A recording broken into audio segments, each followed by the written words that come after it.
बोला बोला फगुआ महाराज की।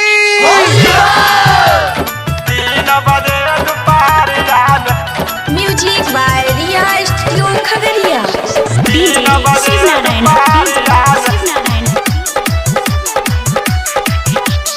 होली खेले गलाई गे छौरी 8 बजे बिन सरवान 8 बजे बिन सरवान सुन्ना 8 बजे बिन सरवान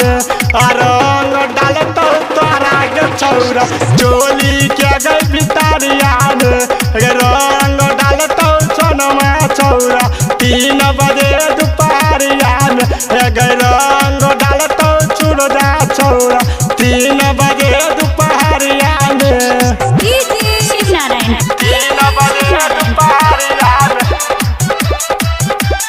3 बजे दुपहरियान तोहर गोरे गोरे गाला में रंग गछड़ी तोरा चोलिया में रंग में डालब घर से निकल लगे छौरी पीन के उजर छवारियान पीन के उजर छवारियान सुन पीन के उजर छवारियान रंग डालतो तोरा गे छौरा 3 बजे दुपहरियान रंग डालतो मनीषवा छौरा 3 बजे दुपहरियान रंग डालतो मनीषवा छौरा 3 बजे दुपहरियान शिव नारायण 3 बजे दुपहरियान music by Riya studio Khagaria. 3 बजे दुपहरियान तोहर गोरे गोरे गाला में रंग गछड़ी तोरा चोलिया में रंग में डालब अब की बार न छोड़तो गे छौरी फागुन के गई महीना मान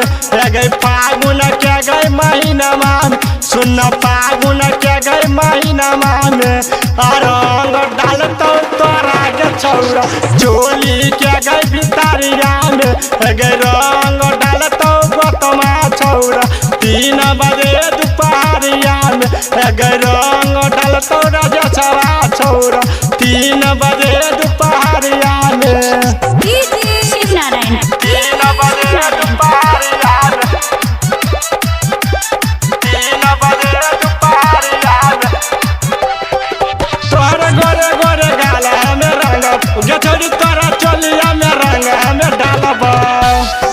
गायक लालन राइटन नतल तोरा देखल कौगे घरवा गई रूपे छो देखल कौगे घरवा गई दशहरा तो देखल कौगे घरवा रंग डालतो तोरा गे छौरा चोली के गई भितरियान रंग डालतो रकसवा छौरा 3 बजे दुपहरियान परछतमा छौरा रंग डालतो चोली के गई भितरियान music by Riya studio Khagaria.